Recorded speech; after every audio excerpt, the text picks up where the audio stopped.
Wanderers, and welcome back to Outlaws Wanted. Last time, the crew decided to plant a bomb on Ivana's ship as an insurance policy to protect themselves from betrayal. With Camilla's help, they hatched a new plan to keep Ivana from becoming the next military dictator of the Interstellar Council.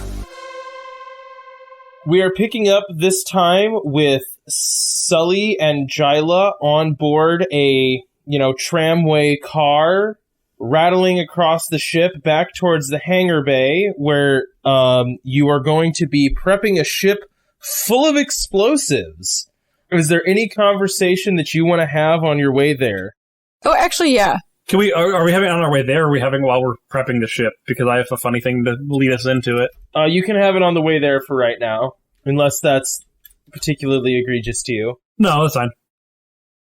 So, since you tend to name all of your bombs, are we going to christen this ship, or are you just going to use whatever name it had before? Ooh, I think this is a special occasion that deserves a special name.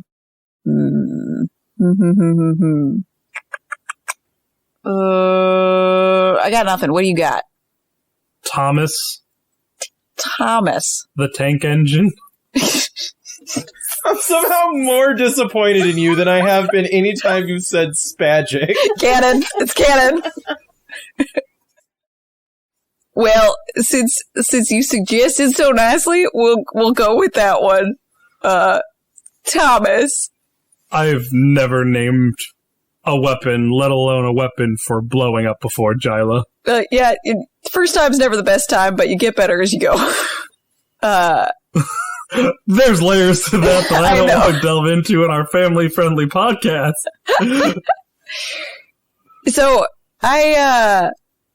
not that I dislike it, I quite like it, but you seem a little different since you came back from the brink, I guess. What changed? Murder and then being trapped in your own mind for 3 or 4 months kind of messes with you a little bit. Not to mention I awoke to everything on fire and everyone dead and my girlfriend probably being killed. Maybe you misunderstood. I just thought you seemed more confident and self-possessed. Oh, well, Do you have something you need to, talk about? That's fine. We got time. I mean, we really don't, but I had a come to Space Jesus moment. Space Jesus. Jesus, if you will. Must be a keeper thing. And in this, I had to reconcile what it means to be harmony with myself. So that chaos will is unyielding in every fashion. We've tried negotiating, we've tried playing fair, we've tried being nice, and that doesn't work. So now's the time where we play hardball and get rid of chaos. All right. Take no gritch, I got it. I think it's a good look on you. Thank you. Standing against everything. I think you're up for the challenge. And I don't think chaos knows what's going to hit him. I don't think so either. And it's going to be Thomas. The tram kind of flickers and rattles as it scurries its way across the ship. Eventually, you are dropped out into the hangar bay that you first arrived on. You can see the still somewhat damaged Honor parked there, as well as the very damaged other ship that had the map on it originally, just like it's, another outlaw ship that's now, up for grabs. I imagine this is now Thomas the Tank Engine ship. Also kind of milling around, you can see people with explosive resistant crates and a few people in greasy jumpsuits that are clearly there to kind of assist you get the ship running.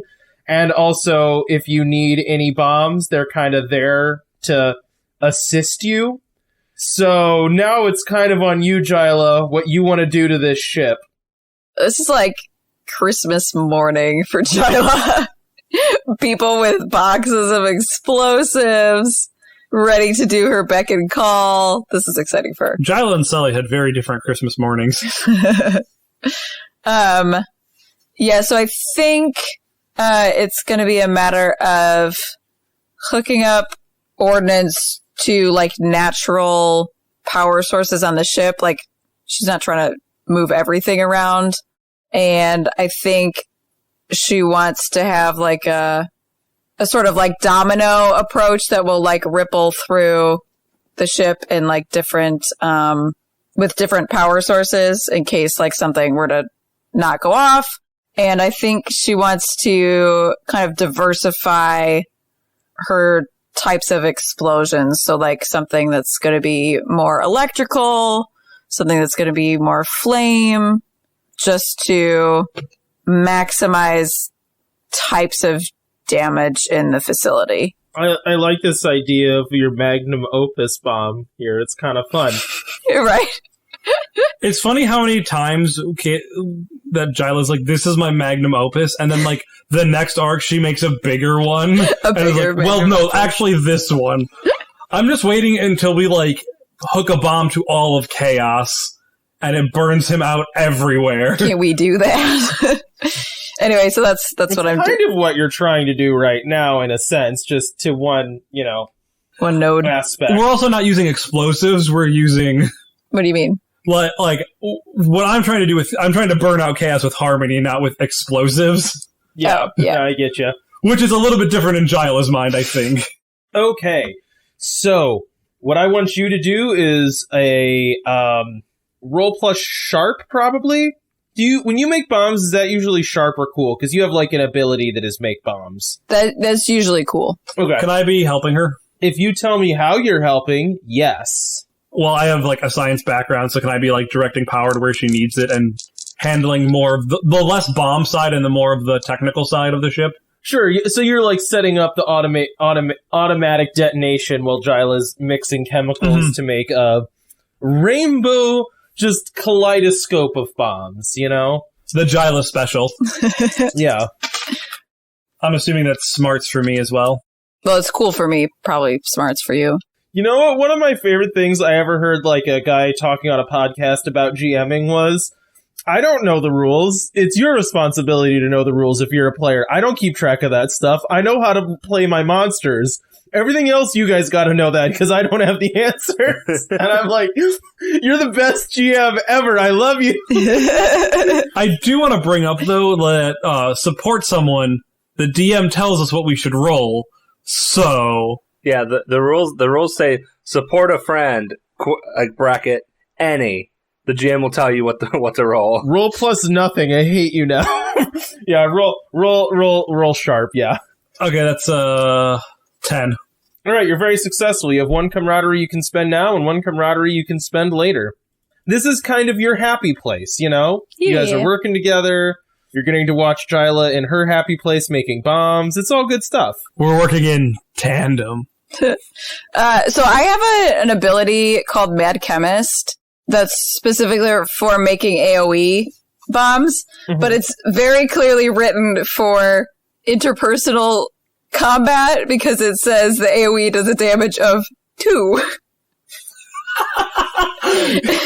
You blow up an entire building, level it to the ground. 2 damage to everyone inside. So, like, can I apply that somehow? Or just like, no, don't worry about it? Well, why don't you roll, and then we'll see if this is a moot point, because you can already add quite a bit. Okay. A make or break sort of thing? Yeah, yeah. It's fine, I'm at a 13. As if braided by a genius, this bomb has been sewn into the very fibers of the ship. Its circuitry is now nothing but explosives. Like, you know what I mean? It's not just that there are bombs on it. The wires are explosive. The walls are explosive. Everything is explosive. But okay, so you have a very explodable ship. Now, the other thing you need to decide is delivery, right? So this is going to be on board Ivana's ship. And I don't think a lot of people... It does not have a teleporter on it. Does not have a transporter. That's a thing that your ship has. So what you got to decide is how you are going to fly it and crash it into a place to explode, right? How you're going to make this thing into a big missile. Now, you can decide how you want that to look, but there might be a roll there depending on what you want it to be. Because unless it sticks Salvador in it with a parachute, you're going to have to retrofit some kind of remote control for the ship. Okay. If Sully and I go on it, can Sully just take us into the cognitive realm? Your body will still be on our bodies there, would still be there. Never mind. Never mind. We're not going to do that. Yes, he could. It will not go well. Well, Sully's unkillable, so he'll make it happen. It's horrifying. Swan song for Jyla. Yeah, I mean, like, the option is Salvador parachuting out or me parachuting out. Or we set up a autopilot to direct it, is what he was saying. Okay. But we have to make a roll for that. Yeah, I also did say that option. I do like that Caitlin, though, is just like, so Salvador's gotta die. I got it. Got it. I understood what you meant. No, I was like, either Salvador does it or I am parachuting out. No, the thing is, Salvador would totally do it because he's a daredevil and this is like... his thing. If you asked him to do this, this would be like throwing a gauntlet in his face and he would not be able to say no. I like the idea that we're just like, everyone is peaking with this ship. It's Jyla's best moment. It's Salvador's best moment. Yeah, we could make an autopilot thing. Well, you can try to make an autopilot. Now this is gonna be smarts. Yeah. Oh hey, that's also a 13. Why do we even have camaraderie? So basically, you have a like standard controller you use to detonate bombs. You know, so it's like flip switches that work from wherever. And basically, what you figure out is you can kind of replace buttons with those flip switches, and it's like, this is clearly not meant to fly a ship, but it's like, well, in a pinch, I can, like, enter in a number and hit the turn on engines button, and it'll just, like, full speed into that thing. You know what I mean? Yeah, I'm not doing fancy maneuvering. Yeah. It's just this will not be a maneuverable ship. But right. You know what? You can make it into a missile. Yeah. That's in Jyla's, like, wheelhouse. Gotcha. All right, so you have a very explodable ship. Kicking back over to... Vika and Mal. Vika and Mal, you're still in the lounge with Ivana. She's just kind of chilling at a desk. And you kind of have, for the most part, free range of the ship at this point. Yes. Is she done yelling at Camilla then? Oh, no, okay, sorry. I kind of said that you guys were leaving at the end of the episode. So you like just walked out the door as Camilla and Ivana are. You can just still hear shouting from the inside of her office, just like muffled Camilla and Ivana immediately yelling at each other. So Vi was gonna go and work on the EMP. Mm-hmm. Okay, not being a technical person in real life, would I have to be working on the actual ship to do that, or is there a way I could like create it in the safety of our ship and transfer that? So I would say it depends on the type of EMP. Like, because theoretically, we could build something and install it that would be an EMP. Or maybe we could find a way to hack their own systems to be their own EMP. Are we doing an EMP, or do we want to just melt their guns? Oh, that's right. We talked about both. At the time, I said that EMP was guaranteed. Weapons were a maybe. So the answer is kind of yes to either. It's kind of in your mind how you want this to work. If you want it to be like you try to figure out a computer virus that just shorts all their electronics at once on all their major systems, and you can kind of like hobble the ship that way, you can go that route. The other route you can go is to like make a physical device on the Honor and then try to like hide it somewhere on their ship that it can be detonated. And then yet a third thing is you can go and try to like mess with their guns so that you can have like a programmable thing that would like cause them to stop cycling coolant and melt. So it kind of depends which of those you want to do. Either way, there's going to be an element of secrecy here that you're going to have to roll for. Yeah, I assumed so. I think it makes the most sense to go back to our ship and under the guise of fixing it, also be working on creating a physical device that we can place on the ship at some point. Cool. That sounds good. And plus, if they actually, if everything actually works out, then I feel like there's a pretty easy way to be like, hey, pick up that thing and just, like, get rid of it. All right. Really, I guess you weren't there, but you could have been on the... I assumed you were going to go someplace in the ship and, like, write a computer virus. So that was Cody's bad GM brain thinking that you were going to do something else. Why you would not have just taken the same tram with Sully and Jyla. But anyways, you're on a tram. Anything you want to discuss as you're making your way back to your ship? Sully and Jyla had to have room to make out. Obviously. Right. Yeah, we took a different car in the tram. I can't think of anything specific. Vi would probably be on her little tablet thing. Okay. Trying to figure out how to make this work. So you get back to the Honor and walk on board. So what in your mind does this device look like? And how big is it? I guess is yet another good question. It beeps in a way that's obvious to the audience, but the stormtroopers don't notice. I would say that she's probably trying to make it as small as possible, but I don't know how small that would be for like a big ship. Okay. As a player, I imagine it probably being big enough that you would have to hold it with like two hands. Gotcha. So it's not like you can just, it's not like, I reference, Pokeballs a lot, but like for like the stuff that she makes, but it's definitely not that size. It's not like hideable. I think it would probably have to be like the size of a slow cooker. Yeah. It'd have to be pretty big, I think, to take out enough of the power in this city-sized ship. How many buffalo wings would fit inside of this slow cooker? The weight of a slow cooker with buffalo wings in it. I just love the references that we end up with. They make me very happy. My favorite still is cartography is an expansive science. That should go on our T-shirt right there. Cartography is an expansive. I want to make that T-shirt. I've thought about like doing that, or do it like when Caitlin left one day, painting that above our bed. So, what roll do you usually make when you're crafting something? Usually, I use sharp, and we debate whether or not I had to use my drill because I have abilities with fixing or creating things. Okay. So roll plus sharp and let's see how you do. Can I be helping her? Like, as long as you tell me how. Yeah, I just like be grabbing tools as she calls for them and just kind of bing the little assistant, grabbing whatever she needs at the time. Sure. What would I roll with that? Would that be sharp for me as well? I feel like that would be sharp as well. Yeah. That is a 9. You have 1 camaraderie. I have to use it on this one, or we bank it. Up to you.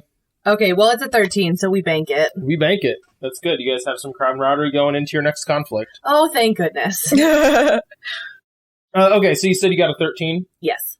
Okay, so you make a very nondescript object.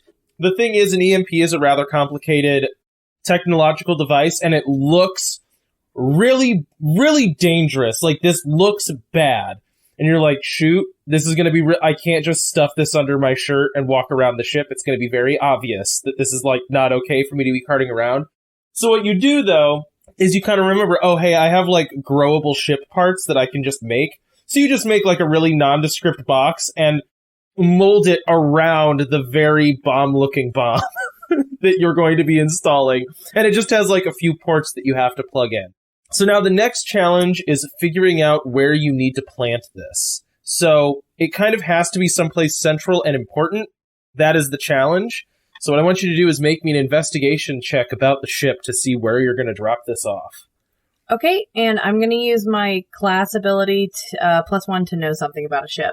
That is perfect. That's a 9. Okay, so with a 9, there's a few options that you have. One of them is basically like the helm of the ship. So the bridge, you know, a lot of like main control signals all focus right there.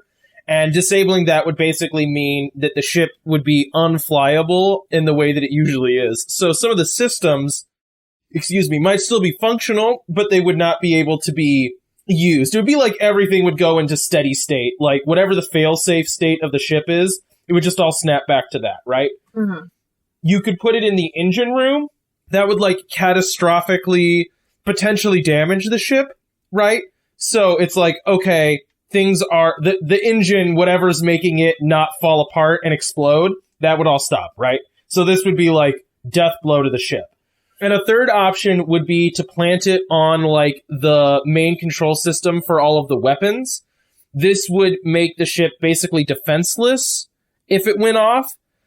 It would provide a similar thing to like melting the barrels of all the guns shut. So the ship would probably still be able to move around, but it would no longer be able to fire at anything very easily.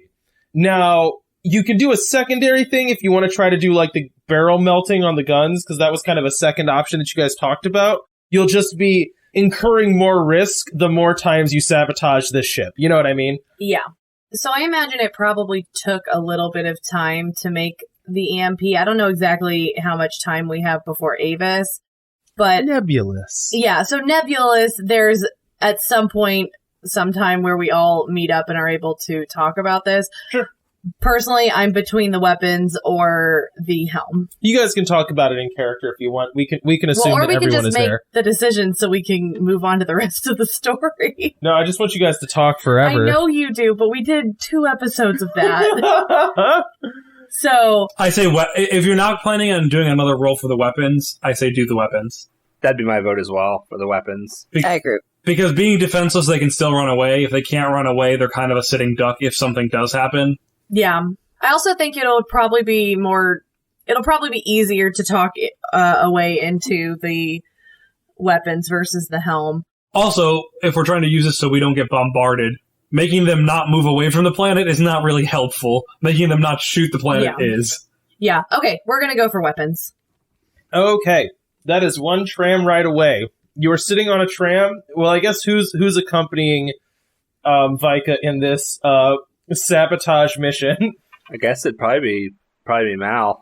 Okay, so you have a tram ride with an EMP as you kind of clatter your way down towards the weapons. Like, it's basically a separate bridge for just the weapons, but it's also like the power. This is basically like its own, almost entirely discrete section of the ship. So that way they have some level of redundancy. So like if they lose their engine, they can still be shooting. That's done so, you know, this system can be kind of more isolated and redundant. Once you get there, you very quickly realize this is a very Question. Yeah. Have we been given uniforms yet? Because we were going to be enlisted in the Galactic Alliance Navy for when we get to planet. Do we have our uniforms?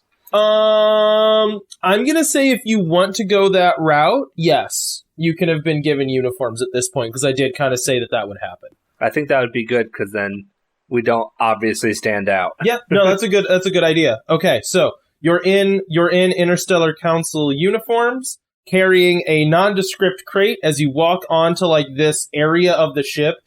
It's a lot of really boring and tightly packed hallways and tons of people milling around. There's entire like command offices. You can see like each bank of weapons has their own like firing bridge with crews of people manning those. Tons of maintenance running around. It's a lot more industrial down here and less pretty. So this is all clearly just utilitarian, like exposed conduit, so you can see like if something breaks, you'd be able to see it immediately, you know.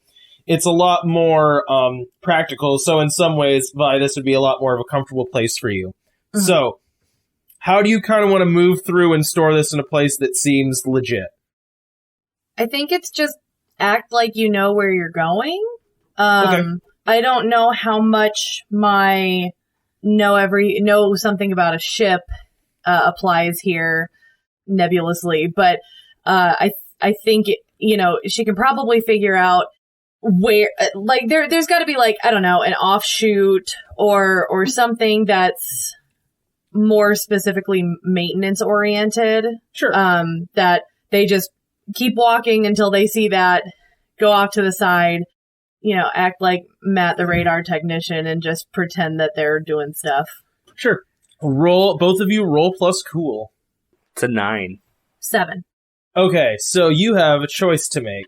Either... Question for the group, I guess. Do you think that's worth spending a camaraderie to get mine to a 10? It might make it a little different choice. How many do we have? We have 3. 3. The problem is my mixed success is probably already going to bring this into a hard choice, so... Yeah, and I worry we're going to be in stickier situations Yeah. Okay. in the future. And this is our backup plan. That's where I'm at. I guess I was just afraid that if our backup plan is found out, that may throw a wrench in all of our plans. But we can just go with it as it is. All right, so as you're making your way around, you're walking very confidently, but you suddenly kind of start to realize something. It's going to take you a while to find a place to stow this thing. So your hard choice here is, do you want to find the place where it's like, oh, okay, we can wire it into like these 5 wires here, and it's going to be fine, but doing that takes a while and it's kind of out in the open? Or do you want it to be that you kind of start to look a little bit lost? So either you're going to get caught walking around like you don't know what you're doing, or you're going to get caught with wires in your hand, wiring in a mystery object into a mystery conduit, and you get to kind of pick which of those you want to have happen. Oh, I'd rather deal with the looking lost. Okay. So as you're walking around, you kind of realize you've gotten turned around. That usually a ship like this would be like a home for you vibe, but there's too many people running around. It's too loud, too much commotion. And you just kind of get turned around at one point. You start to kind of walk back and forth and do that kind of, you know what I mean? Where you like awkwardly are walking down the hallway and you suddenly just turn around and walk the opposite direction. Mm. And you can tell people just looked at you like, you just stopped in the middle of nothing and turned around. And as soon as you do this, you can see it immediately catches someone's eye and they walk up to you. Excuse me.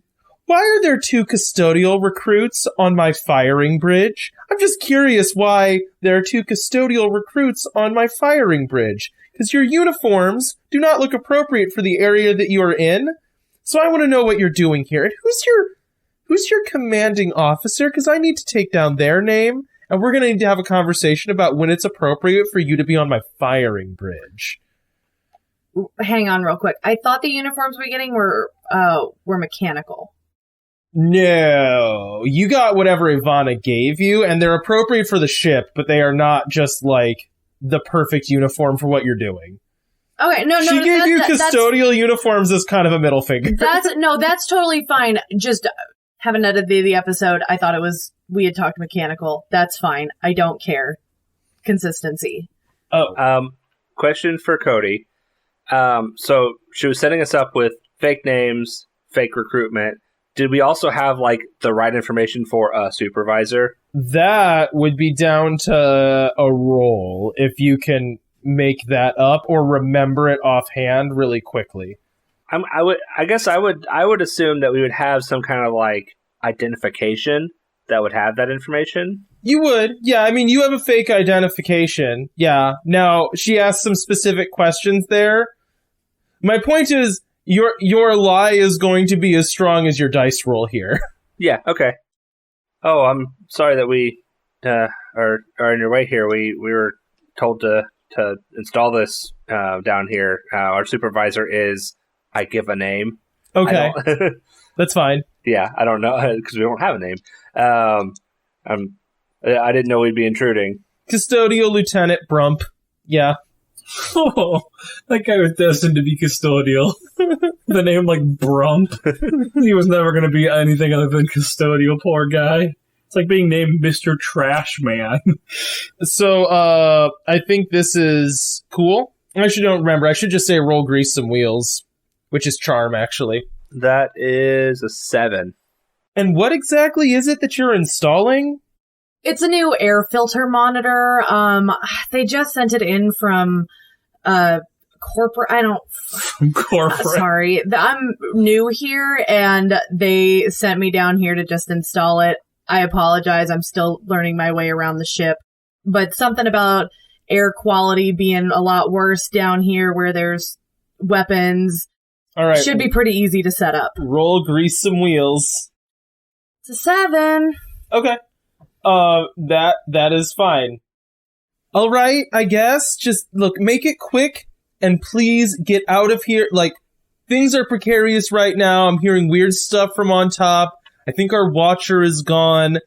Ivana is probably trying to climb a made-up ladder that she has in her own head, so we're probably going to be needed. So just get whatever thing this is installed and get out of my hair quickly, please. Yeah, not a problem. Just got a little turned around there. Sorry. Sir, ma'am. Yeah, that's my question. Is this person, like, higher rank than us, I would assume? Oh, yeah. Then I would say, yes, sir. Well, get out of here quickly. All right, you finish up installing this thing and can kind of hastily make your way out of here. And like a little thing pops up on the bottom of your screen that says, "This will be remembered." Yeah, Lieutenant Brump will remember this. Yeah, Brump. I know that's not the person's name we talked to, but that's the name I can remember. No, but you got Brump fired. Oh no. Sequel campaign, Brump seeks revenge. There's a whole subplot here where Brump's just doing his best in custodial, and then he has some, like, higher up bust into his office screaming at him about why he sent 2 custodial people to install an air filter on the firing bridge 5 minutes before they're about to be in a firefight. I like the idea that it's Brump just chasing Sully across the galaxy trying to kill him, and he shoots him, and then like 2 months later he sees like Sully walking around. He's like, what the hell? I've shot him like 4 times. No, I think he wants to kill Jyla. Or not Jyla, he wants to kill Vika and Malcolm. They got him fired. Okay, so now you're just hurtling your way towards Avis. Is there anything you particularly want to do before you arrive? Get Sully and Salvador. Lucy and Salvador. Lucy. Gotcha. I forgot about them being unconscious. There's a lot of loose ends we're tying up here.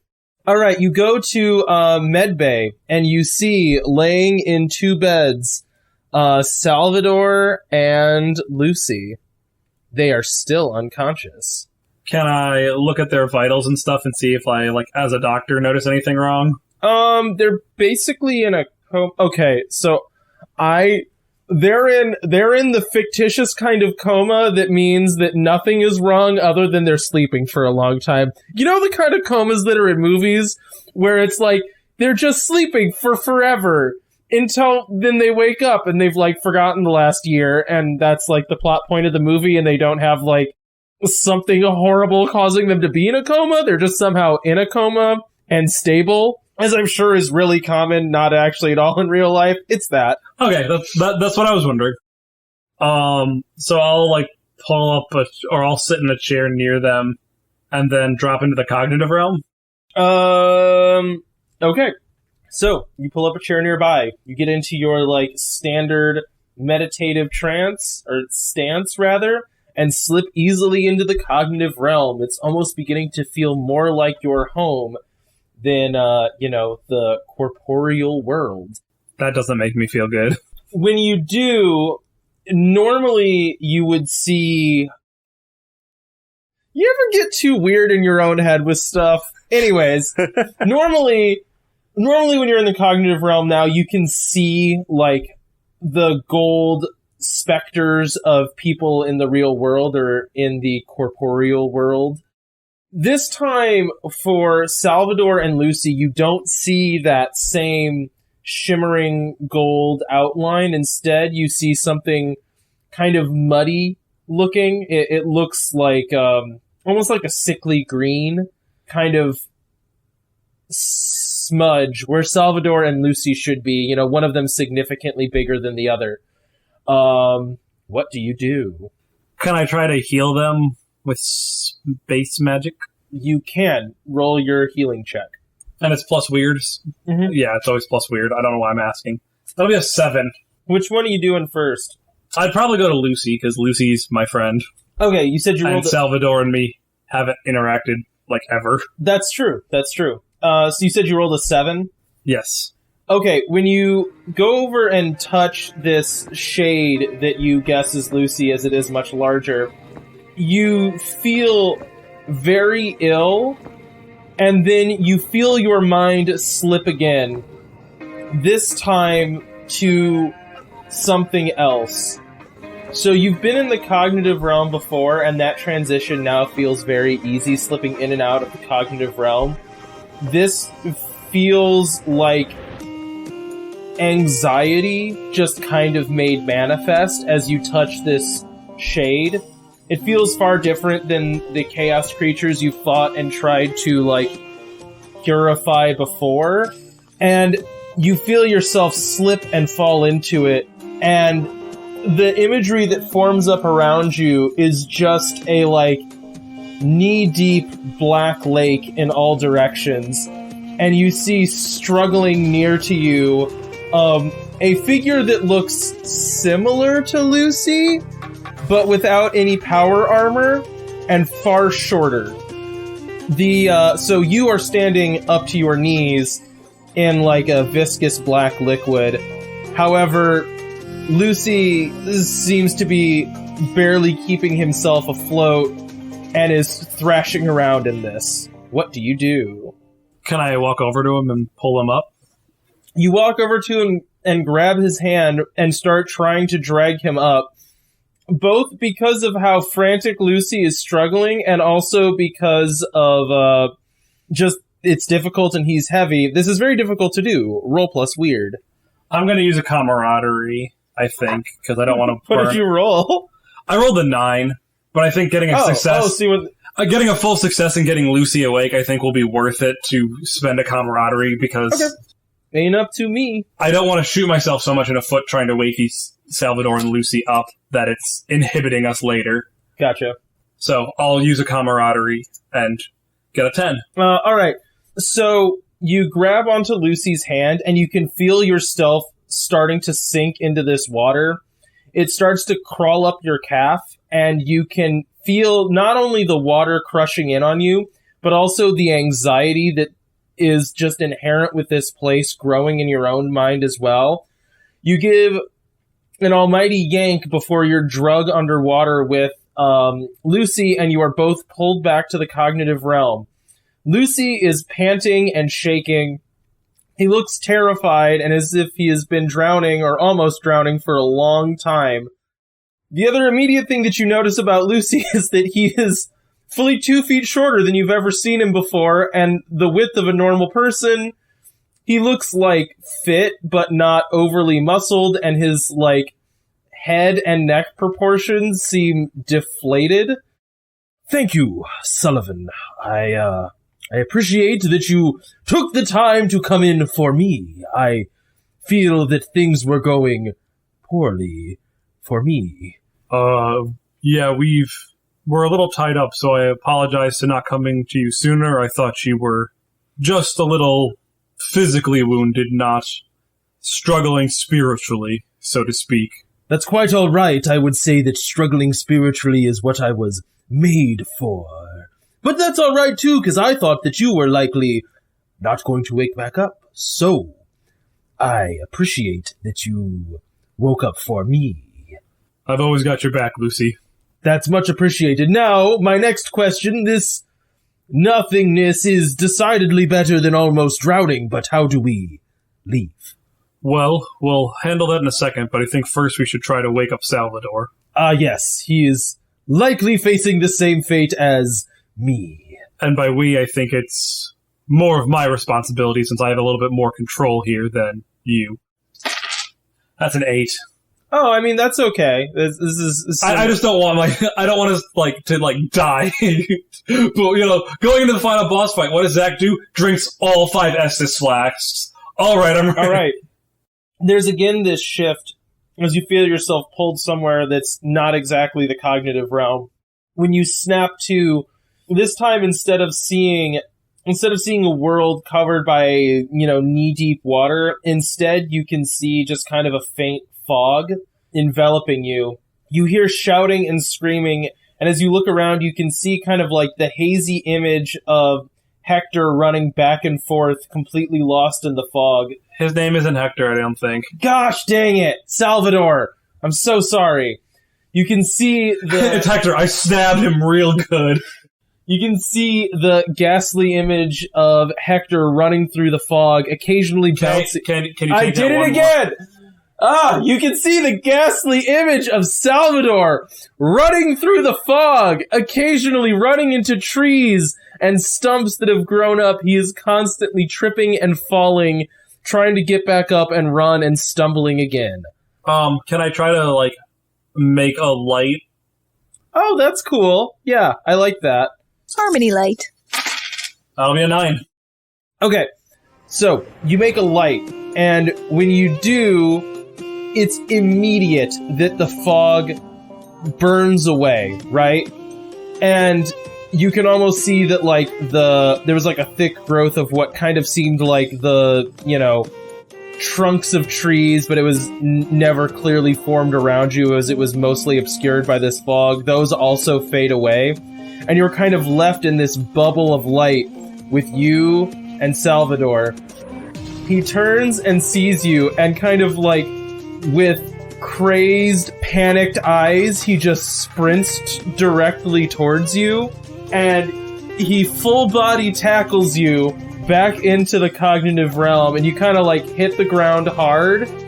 As he rolls off of you, kind of stands ready to fight again, and then you can kind of see him shake himself for a minute and realize what's happening. He sees something that looks like Lucy, just with a lot less armor on, and then looks at you and just goes, "Are you Sullivan? Sully?"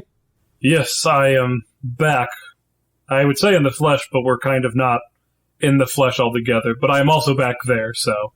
Well, apologies for the tackle. I was not trying to hurt you. It's just I kind of assumed you or whatever was keeping me prisoner. And the first time you have a clear objective to run towards after you've been running in a forest for what feels like weeks and weeks and weeks, you end up running towards it, so apologies for that. Do not worry, I understand that your predicament was not a good one, and I'm sorry it took us so long to get to you. We did, as I told Lucius here, we did not realize your situation was so dire, and a lot has happened in the past 48 hours. I would say for you a lot has happened in the past month, or 3, however long it has been. I have completely lost track of time, but... I completely agree with that assessment, and I'm still catching up, but I have a beard now, so that's pretty cool. I mean, that is... hi, well, we've met like once, yeah. It's been a bit. I fly ships now for the Outlaws, and occasionally Jyla around to very dangerous missions. So, anyways, hi, that's me. Well, glad to fully meet you. I am kind of the embodiment of a god who's fighting the other god who possessed you for a very long time. And we're gonna go fight back a little bit, and I start catching up on them all on the plan. Lucy looks placid and just says, "Of course, whatever you need, I am always available for assistance." That was not Lucy's voice at all. It's close. I'm balancing a lot of voices. It's the calmer version of Lucy's voice. It's not as bombastic. Okay. It felt weird because it felt kind of how he talks to me in Chaos. Let me take that again. I am, of course, always at your disposal. Just let me know if you need weapons. I can always fly ships, and am anxious to stop whatever thing made me lose hundreds of years of time. So just let me know. Yeah, and we'll obviously take them with us. Yeah. But Lucy, you typically are a pacifist when you're on our ship, and if you want to go back to that role, you are always more than welcome to be our chef. But if you feel that you will better serve us as a walking tank of a man who will kill everything on sight, I'm not going to say no. But I want to let you know, for the first time since I've been back, I want to let you know you have a choice. That is... You may have been made to kill, but you can choose to be a chef. I believe I am a chef at heart, but desperate times, and I'm more than capable. All right, so... would it be better to leave them in the cognitive realm for now, and then teleport them to our ship, and then wake them up? I mean, they can walk, Okay. All right. Do you guys have anything else you'd like to talk about? We're in a pretty safe spot where you can say anything without being overheard by Chaos or Ivana or any of the Interstellar Council before we head off? They're good. All right. Let's go spit in Chaos's eye. Okay. You have now awakened, Salvador. I nearly said Hector again. You've now awakened Salvador and Lucy again. Back on your crew. If you want, this is now like we can skip time to your arriving above Avis if you would like. Is there anything else we want to do? I'm feeling pretty... Oh, do we want to bandage each other at all? I mean, it might not hurt to try one more time on, Sully and Jyla, potentially.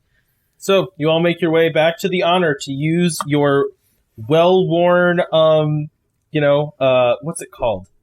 Medbay? Medbay, jeez. Alright, who's bandaging who? This always goes terribly for me. I mean, do you want someone else to roll the medicine check other than your doctor? No, you could do it for me. I never heal people when I want to. You don't want to play doctor, Jyla? Not here. Hey, I'm just gonna say, it's a fetish I don't understand. I understand that doctors are good people. Don't take this next thing as my, objective feelings towards doctors, but I hate doctors a lot. I find them very uncomfortable to be around. And the idea of sexually playing doctor is like the most alien thing I can imagine. The most anxiety-inducing fetish you can imagine. When is it ever good to be in it with a doctor? It's always bad. It's always bad. This is smarts, right? Yes. That's a 9. Okay, so you take a you take a bandage, you heal 1 wound. For who? To Jyla. Yeah, right. That's how this works. Did you subtract 1 from that roll? It's an 8 then. I think you gave me a wound. An 8. Okay, yeah. I did. Yeah, I did. It's because I hate you. You should drop our camaraderie down 1 as well, Cody. I think you got it back to equal. No, it's good. I took 2 off. Sitting over here trying to get free healing. Now, if you found some more chicken nuggets. Do you want me to roll for you, Sully? Works for me. All right. That's an 8. So that's 1 bandage, 1 healed. Up to y'all. You can do this until you run out of bandage. Do you want to do it again? I don't think we might as well, right? Oh yeah, if we're reset, yeah. Go for it. We're about to go into the biggest battle we've had. We might as well try to use up as many bandages as we can. No, Jyla, you're not getting healed anymore. Okay. I rolled a 7 minus 2. Okay. Yep. Well, no, wait, sorry. No, it's a 7. Because I get plus 2 minus 2. Oh, okay. So you heal 1 more. Yay! So. And then she'll have 3 bandage. And then I'll try on Vika. Vika gets an 11. That's an 8 for Sully. Okay. And then I'll try on Malcolm as well, because why not? Malcolm gets a 10. I'm sorry, Jyla. Does our love count for nothing? We've played doctor too many times. I don't know how to actually be a medical doctor with you anymore. Does anyone else want... I guess I could try on Vika and Malcolm, but at a certain point it just feels like gaming to game. Do you want me to go one more time? I'm zeroed out on a 2 bandaged, and I have a +2. Sure, I'll try on Vika as well. Okay, I'll try one more on Sully, see if I can... Nope, I got a 6. Sorry, Vi. That's okay, I got a 9 on Sully. Is that with a -2? That's with a +2 -2, yeah. Oh, okay. Yeah, so at this point I'd be taking negative trying to roll for you, so... And then I'll roll on Malcolm, we'll all be at 3 bandage. Malcolm gets a 9 with the +2 -2. Okay. Gosh, Jyla, you really got hit by a bus and have not gotten much better. I did. I did. Yeah, I needed that 10 on Jyla where it healed 2. Right? At least I didn't flub any with you. I flubbed 1 with Vika, so... All right. So you have arrive at Avis and are put into an orbit around the planet on board Ivana's ship. You're currently on the Honor, and she just kind of walks into the officers' lounge that, that's, I imagine, where you guys would hang out most of your time. All right. Well, I have 4 people here, and she kind of thumbs back to her, and 4, nearly identical looking, just kind of they're out of a magazine stock looking infantry soldiers, right? Just assault blasters, standard uniform. They're all wearing visor down helmets, you know what I mean? And they do not speak. I've got 4 of my most trustworthy people here to assist you in whatever you need. So they'll be with you. And I also have a ship that they can fly you down to the surface of the planet with, or take the gravity elevator down. And, you're all just on shore leave. So once you're on the surface of the planet, it's kind of up to you. Thank you, Ivana. I realize that we may not all see eye to eye on everything, but I appreciate you getting us here. I feel like I see eye to eye with you. I just don't see eye to eye with that dirty caterpillar. But we can move past it. Anyway, gotta go. Bye. It's funny how Sully is this character that people find abrasive until they meet people they actually hate, and they're like, okay, Sully's fine. As you're leaving the ship, you hear her communicator beep. She flips it open, and the holographic image of Camilla pops open, and immediately shouting starts again. Flips open, yells, and the door of, the lounge closes as you just hear screaming. They're totally gonna fall in love, right? We all agree that out of character that they're enemies to lovers trope. Look, I'm not writing this fan fiction. I've done enough, Listeners, write this fan fiction. You're led to a nondescript looking Interstellar Council ship. This is what is made in mass as the junkie transport, right? You're all ferried on board. One of the nearly cloned looking soldiers takes the helm, backs the ship out of the hangar bay and flies to the gravity elevator, and you are all just kind of slowly settling down into the planet as you're lowered gently through the atmosphere rather than slung through it like a missile. On your way down, you're just kind of sitting in jump chairs looking at these 3 other very stern looking soldiers. You're all in uniform, but with you is also Salvador, who kind of looks a little bit reckless. He's definitely got the leather duster, the roguish look about him. Blasters on the hip, yeah. And then there's Lucy taking up 2 seats back in his full combat armor with a gigantic blaster sitting between his legs and a sword and shield on his back. Anything y'all want to do before you hit the surface of the planet? I don't think so. Is Sully able to start figuring out which direction we're going towards for the hub? Sully can try, yeah. Sully, roll plus weird. That will be a 13. So, sinking into this planet, prior to this would have felt like coming home, but now it feels like you're getting sunk into that same lake of anxiety that you saw Lucy drowning in. As the ship lowers closer and closer to the surface of Avis, what normally would have been clear blue skies forming around you as you finally get through the atmosphere instead is a smog-choked haze. The surface of Avis could not be more different. Any green life that was once present in the city has been burned off. The closer you get to the surface, you can see ships flying in low atmosphere rapidly through the city. You can see dogfights breaking out at times, so ships are actually shooting at each other above the city. And so for all of you looking out the window, this is an unsettling sight, right? This kind of feels like you're dropping into not a full-scale war zone, but also not that. It's just general unrest everywhere. But for you, Sully, you feel like you're sinking into a dark lake. And the more you perceive that, you can tell that there is a deepest point, right? There is the Mariana Trench of chaos on Avis. And it's not the Capitol buildings, it's not the military complex, it's the south pole of the planet, which is habitated. The whole city, the whole world is basically a city, but the poles are both very cold, as I think is typical with most planets.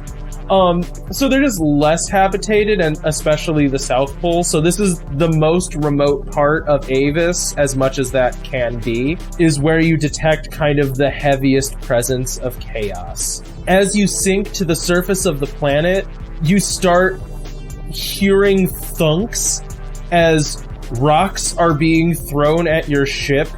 You can see paint cans being thrown at you, and by the time you actually land on the surface, it's just hail, as there are people just standing outside hucking stuff at your ship.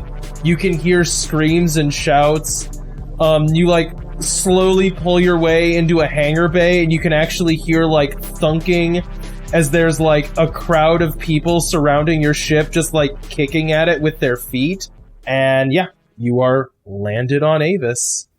So Sully turns to the Interstellar Council soldiers onto the ship and just turns to us. Well, let's go save our home.